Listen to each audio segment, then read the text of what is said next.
আসসালামু আলাইকুম। কেমন আছেন? আমি হেমেল বলছি। আপনাদের স্বাগত ভূত আওয়াজ চ্যানেলে।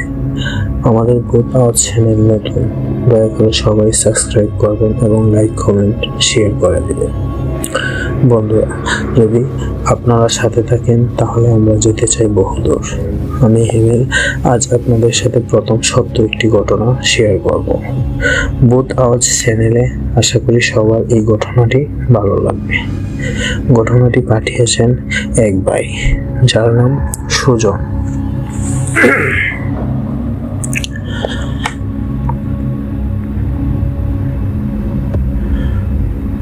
আজ আপনাদের সাথে যে ঘটনাটি বলবো এটি হচ্ছে পুরনো একটি সরকারি কোয়ার্টারের ঘটনা। যে লোকের সাথে ঘটেছে তার নাম সুজন। আমি চলে যাচ্ছি মূল ঘটনায়। নতুন চাকরি, নতুন জায়গা সুজন সাহেবকে একটি সরকারি কোয়ার্টারে দেওয়া হলো। তখন উনি ওই কোয়ার্টারে ওনার মালপত্র নিয়ে উঠে গেলেন। উনি কোয়ার্টারে উঠে জানতে পারলেন যে এই কোয়ার্টারে আর কেউ থাকে না, ওনাকে একাই থাকতে হবে। একজন পাহারাদার আছেন, উনি নিচের তলায় থাকেন, ওনার নাম গফুর। সুজন সাহেব তার রুমে সব মালামাল সেট করে একটু বিশ্রাম নিলেন। সন্ধ্যা হয় এমন সময় তিনি উঠে দারোয়ান মামার কাছে গেলেন। গিয়ে দারোয়ান মামাকে ডাকলেন, দারোয়ান মামা আছেন? তখন দারোয়ান মামা ওনার রুম থেকে বেরিয়ে আসলেন। এসে বললেন, স্যার আমাকে ডেকেছেন? তখন সুজন সাহেব বললেন, হ্যাঁ ডেকেছি। সুজন সাহেব বললেন, মামা আমি বাইরে যাব চা খেতে, আপনি কি আমার সাথে যাবেন? দারোয়ান মামা বললেন, না আমি যাব না। সুজন সাহেব বললেন, আচ্ছা তাহলে আমি যাই। তখন সুজন সাহেব বললেন, আচ্ছা তাহলে আমি যাই। তখন দারোয়ান মামা বললেন, আচ্ছা স্যার যান, তবে একটু তাড়াতাড়ি চলে আসবেন। সুজন সাহেব বললেন, আচ্ছা চলে আসবো। এই বলে সুজন সাহেব চলে গেলেন। সুজন সাহেব বাজারে চা খেতে খেতে 7:30 বেজে গেল। তখন উনি ভাবলেন এবার বাসায় যাওয়া যাক। তখন উনি বাজার থেকে রওনা দিলেন। ঘটনার শুরু মূলত এখান থেকেই। 20 মিনিটের রাস্তা। যখন সুজন সাহেব বাজার থেকে বের হয়ে রাস্তায় আসলেন, দেখলেন যে রাস্তা খুব নীরব। দেখে মনে হলো এখান দিয়ে কেউ চলাফেরাই করেন। তখন উনি একটু নার্ভাস ফিল করলেন। পরক্ষণেই মনে মনে বললেন, ভয়ের কি আছে। উনি মোবাইলের লাইট দিয়ে আস্তে আস্তে এগোতে লাগলেন। আর ভাবছেন এত নীরব রাস্তা। সুজন সাহেব যখন রাস্তার মাঝখানে আসলেন, বাসা এবং বাজারের মাঝখানে, তখন ওনার মনে হচ্ছে ওনার পিছনে কেউ যেন হেঁটে আসছে। সুজন সাহেব স্পষ্ট বুঝতে পারলেন কেউ তার পিছনে আছে। তখন সুজন সাহেব ভাবলেন বাজার থেকে হয়তো তার মতো কেউ হেঁটে আসছেন। সুজন সাহেব পিছন ফিরে তাকিয়ে একটু অবাক হলেন। দেখলেন যে আসলে কেউ নেই। সুজন সাহেব একটু ভয় পেয়ে গেলেন। আবার উনি সামনের দিকে হাঁটলেন। তখন উনি স্পষ্ট বুঝতে পারলেন আবার কেউ তার পিছনে হাঁটছেন। এইবার উনি প্রচন্ড ভয় পেয়ে এক দৌড় দিলেন। দৌড়ে উনি বাসার সামনে চলে আসলেন। সুজন সাহেব বাসার সামনে দাঁড়িয়ে হাঁপাচ্ছেন। ঠিক তখন দারোয়ান মামা ওনার পিছনে এসে বললেন, স্যার কি হয়েছে? সুজন সাহেব এই কণ্ঠ হঠাৎ করে শুনে ভয় পেয়ে গেলেন আর বললেন কে? তখন দারোয়ান বলল, আমি স্যার। কি হয়েছে আপনার? সুজন সাহেব কিছু বলেনি, শুধু বলল, না কিছু হয়নি। তখন সুজন সাহেব দারোয়ান মামাকে বললেন, দারোয়ান মামা আমার খাওয়ার ব্যবস্থা কি? আমি এখানে কিভাবে খাবো? দারোয়ান মামা বলল, কাল থেকে একজন এসে রান্না করে দিয়ে যাবে, আপনি চিন্তা করবেন না। সুজন সাহেব ওনার রুমে চলে গেলেন। ফ্রেশ হয়ে ল্যাপটপ নিয়ে বসলেন। তখন রাত 11টা। সুজন সাহেব ভাবলেন কাল প্রথম অফিস, শুয়ে পড়ি। উনি লাইট অফ করে শুয়ে পড়লেন। ঘুমিয়েও পড়লেন। হঠাৎ রাতে ওনার ঘুম ভাঙলো কিছু একটা শব্দে। উনি বুঝতে পারছেন না আসলে শব্দটা কোথা থেকে আসছে। উনি বিছানা থেকে উঠলেন। উনি উঠে বুঝতে পারলেন শব্দটা নিচের ফ্ল্যাট থেকে আসছে। বিকট একটা কটকট কটকট শব্দ। চেয়ার টানলে যেমন একটা কটকট খটকট বা ছেঁচড়া টেনে নিয়ে গেলে যেমন একটা শব্দ, ঠিক তেমন একটা শব্দ হচ্ছে। তিনি ভাবলেন নিচে তো দারোয়ান ছাড়া কেউ থাকে না, চেয়ার কে টানবে। উনি ভাবলেন যাই একটু দেখে আসি।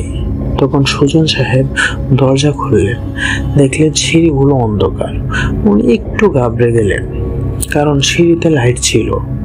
আর সুজন সাহেব শুনছেন ওই শব্দটা আস্তে আস্তে বেরিয়ে চলেছে, বিকট একটা শব্দ। উনি রুম থেকে বের হয়ে সিঁড়ি দিয়ে নামছেন।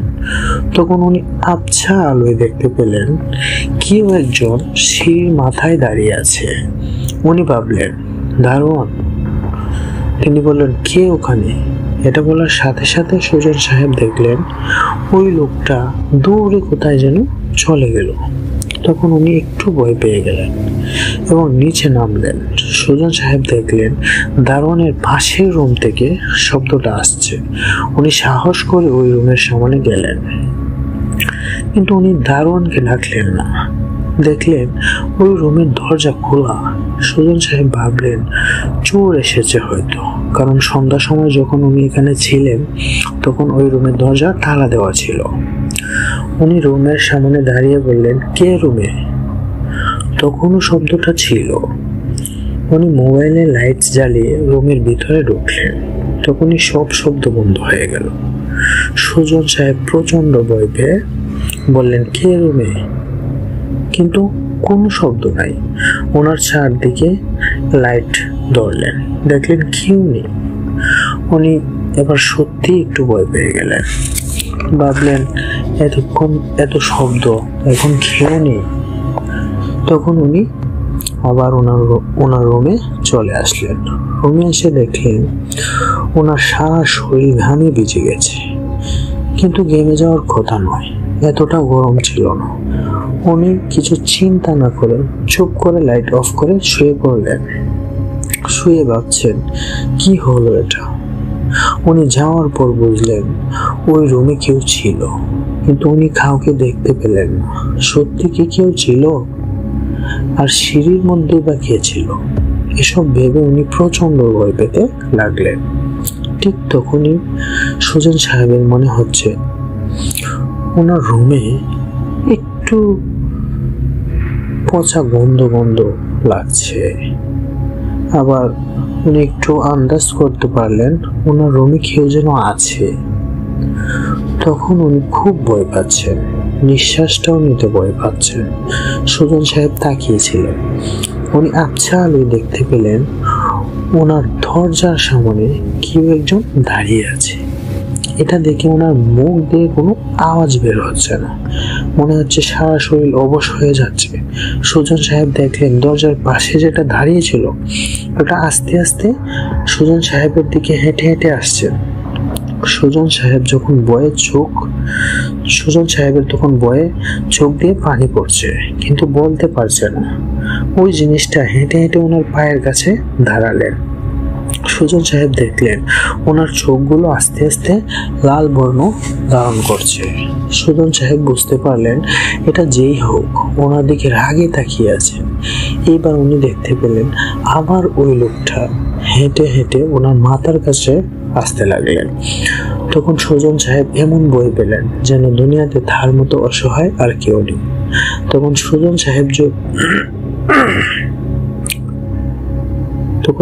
সাহেব ভাবছেন এখন যদি আমি জ্ঞান হারাতে পারতাম তাহলে এটা দেখতে পেতাম না, তাহলে খুব ভালো হতো। সুজন সাহেব দেখলেন কালো কুচকুচে একটি লোক লাল চোখ নিয়ে ওনার দিকে তাকিয়ে ঘোর ঘোর করছে আর জোরে জোরে বলছে, তোকে সাহস কে দিল আমার রুমে ঢোকার? এটা বলেই কোথায় যেন মিলিয়ে গেল।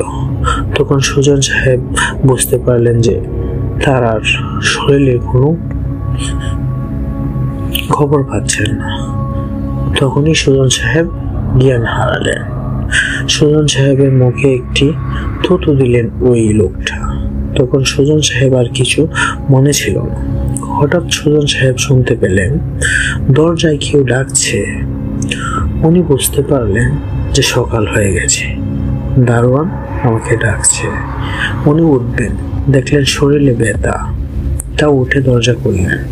দারোয়ান মামা বলল, আপনার অফিসের সময় হয়ে গেছে স্যার, 8টা বেজে গেছে, আপনি তাড়াতাড়ি রেডি হয়ে অফিসে যান। এটা বলে দারোয়ান চলে গেলেন। উনি অফিসে যাওয়ার জন্য নাস্তা করে রেডি হলেন এবং অফিসে চলে গেলেন। বিকালে আসলেন, দেখলেন দারোয়ান গাছের নিচে পানি ঢালছে। দারোয়ানকে রুমে ডাকলেন।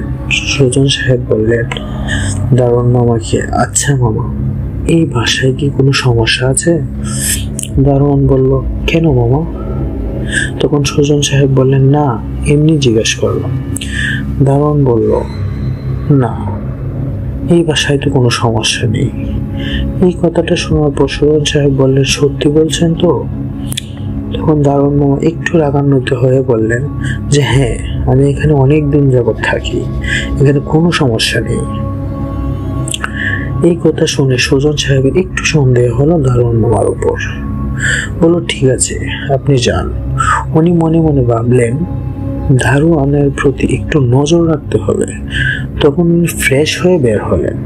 দারোয়ানকে বললেন, আমি চা খেতে গেলাম। দারোয়ান কিছু বলল না, একটা রহস্যময় হাসি দিল। ওই হাসি দেখে সুজন সাহেবের আরো সন্দেহ বেড়ে গেল। সুজন সাহেব চা খেতে না গিয়ে কোয়ার্টারের পাশেই একটা জঙ্গলের মতো ছিল, তার পাশেই বন্ধ একটা পুরনো কুয়া। এটার পাশে চুপ করে লুকিয়ে বসে পড়লেন, দেখবেন দারোয়ান কি করে। সুজন সাহেব বসে আছেন, সন্ধ্যা হয়ে অন্ধকার। উনি দেখলেন দারোয়ান ওই রুমটাতে ঢুকলো এবং একটা ট্রলির মতো কি যেন নিয়ে বের হলো। আর ওই ট্রলির মধ্যে মনে হচ্ছে কিছু একটা শোয়ানো, মরা লাশের মতো দেখতে। উনি এগুলো কুয়ার পাশে বসে দেখছেন। দারোয়ান আবার ওই ট্রলির মতো এটাকে নিয়ে রুমে ঢুকে গেলেন এবং দরজা লাগিয়ে দিলেন। ঠিক তখন সুজন সাহেবের মনে হলো উনি যেখানে বসে আছেন কুয়ার পাশে, তার পিছনে কেউ যেন তার ঘাড়ের মধ্যে শ্বাস ফেলছে। তো সুজন সাহেব ভাবলেন, এটা কি হচ্ছে আমার সাথে? আমার পিছনে আবার কে আসলো? তখন উনি পিছন ফিরে দেখলেন আসলে কেউ নেই। সুজন সাহেব প্রচন্ড ভয় পেয়ে এক দৌড়ে দারোয়ানের রুমের সামনে চলে আসলেন এবং উনি আস্তে করে ওই দরজার সামনে গিয়ে দাঁড়ালেন। সুজন সাহেবের ইচ্ছা ভিতরে কি হচ্ছে তা দেখার বা শোনার। সুজন সাহেব কান পেতে শুনলেন ভিতরে কারা যেন আলাপ আলোচনা করছে। কেউ একজন খুব রাগে দারোয়ান মামাকে বলছে, ও এখানে কেন আসলো? এখন দারোয়ান বলল, আমার কি দোষ, আমি কি করব? বলে দারোয়ান কুকাতে লাগলো। মনে হচ্ছে কেউ যেন দারোয়ানকে মারছে। তখন সুজন সাহেবের বুঝতে বাকি রইল না যে তার সাথে কি হচ্ছে। উনি সিদ্ধান্ত নিলেন উনি এই সরকারি কোয়ার্টার ছেড়ে ভাড়াটিয়া বাসায় উঠবেন। উনি ভয়ে ভয়ে দৌড়ে ওনার রুমে চলে গেলেন, কিন্তু খুব ভয় পাচ্ছেন। বাড়িতে ফোন করবেন, ফোনে নেট পাচ্ছেন না। হঠাৎ করেই ফোনের নেট চলে গেল। সুজন সাহেব দারোয়ানকে ডাকতেও ভয় পাচ্ছেন। তখন সুজন সাহেব ভাবলেন, ঘুমিয়ে পড়ি, তাহলে ভয়টা একটু চলে যাবে।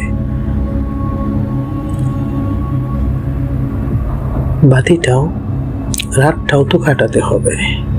তখন উনি রাতটাও তো কাটাতে হবে। তখন উনি জানতেন না যে ওনার জন্য ভয়ানক কিছু অপেক্ষা করছে। উনি ভাবলেন ঘুমিয়ে গেলে সকাল হয়ে যাবে, পরে আমি আর এখানে থাকবো না, আমি ভাড়াটিয়া বাসায় উঠে যাব। উনি শুয়ে পড়লেন, কিন্তু ঘুম আসছে না। এইরকম ঘটনা ঘটলে কি কারো চোখে ঘুম আসে? তখন তিনি সন্ধ্যার ঘটনা চিন্তা করছেন। চিন্তা করতে করতে একটু ঘুম ঘুম চোখে এলো। হঠাৎ কিছু একটার শব্দে ওনার ঘুমটা ভেঙে গেল। সেই কালকের মতো আওয়াজ। সুজন সাহেব এবার খুব ভয় পেয়ে গেলেন। সুজন সাহেব বুঝতে পারলেন আজকে শব্দটা উপরে এবং ওনার দরজার সামনে হচ্ছে। সুজন সাহেব ভয়ে কান্না করে দিলেন। তৎক্ষণাৎ ওনার মনে হচ্ছে ওনার রুমের দরজাটা কটকট করে অটোমেটিক শব্দ করে খুলে যেতে লাগলো। সুজন সাহেব ভয়ে হাউমাউ করে কান্না শুরু করলেন, কিন্তু উনি অসহায়, কেউ নেই। হঠাৎ সুজন সাহেবের গলার আওয়াজ বন্ধ হয়ে গেল।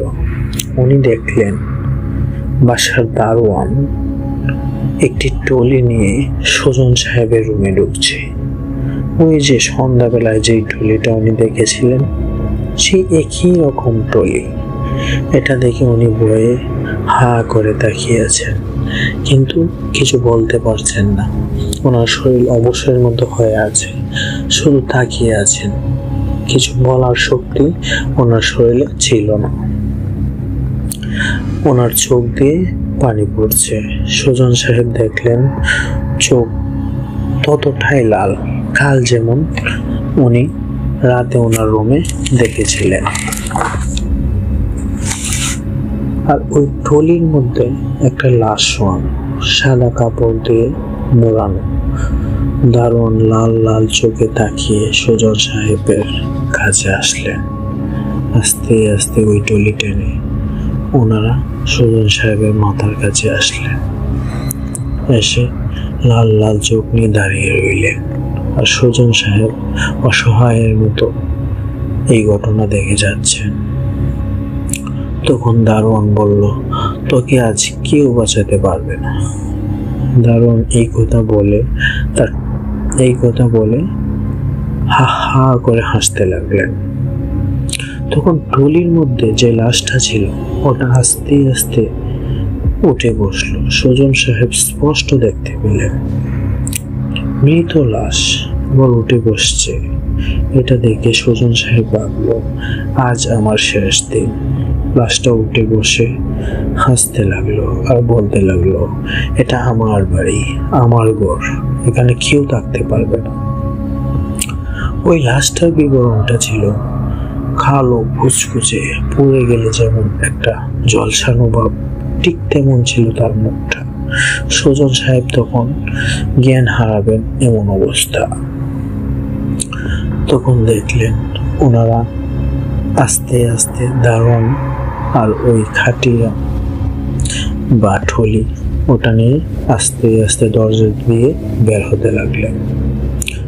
তখন ওনারা বের হয়ে গেল আর সুজন সাহেব তখনই জ্ঞান হারালেন। কতক্ষণ চলে গেল সুজন সাহেব জানেন না। তখন ঠিক হঠাৎ করে ওনার জ্ঞান ফিরলেন। জ্ঞান ফিরে দেখলেন উনি হসপিটালে শুয়ে আছেন।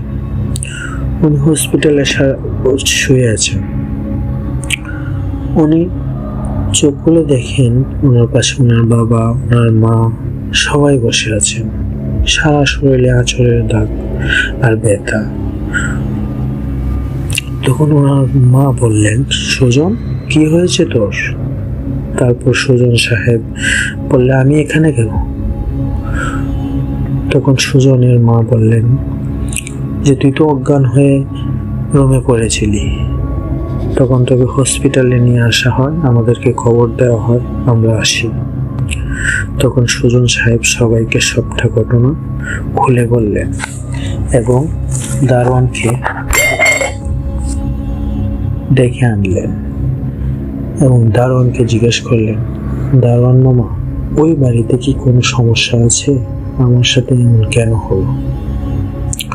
তখন দারুণ মামা বললেন যে কি হয়েছে আপনার সাথে। তখন উনি দারুণ মামাকে সবটা ঘটনা বললেন। আর দারুণ মামাকে হাত জোর করে বললেন, আসলে বলেন ওই বাড়িতে কি সমস্যা আছে।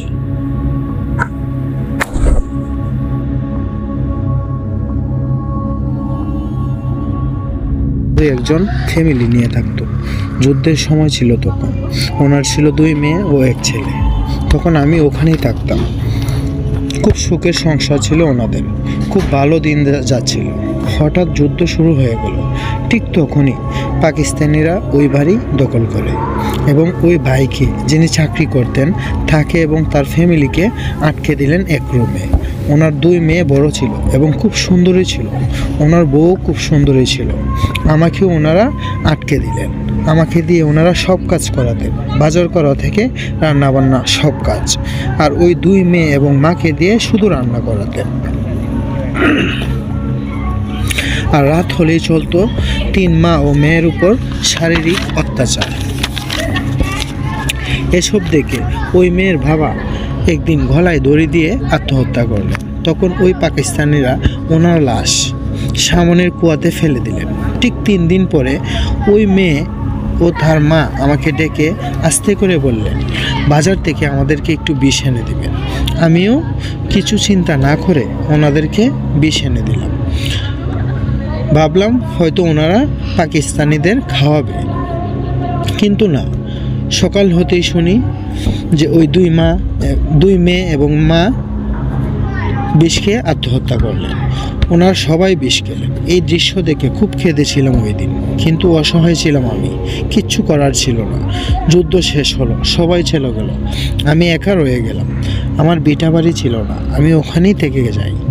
একদিন রাতের ঘটনা, আমি ঘুমাচ্ছি, তখন বুঝতে পারলাম কিছু একটা শব্দে আমার ঘুমটা ভেঙে গেল। তখন উঠে বাইরে গেলাম, দেখলাম ওই রুম থেকে শব্দটা আসছে। আমি রুমের ভিতর গেলাম, দেখলাম কেউ দাঁড়িয়ে আছে। আমি বললাম, কে ওখানে? তখনই ওই লোকটা আমার দিকে তাকালো।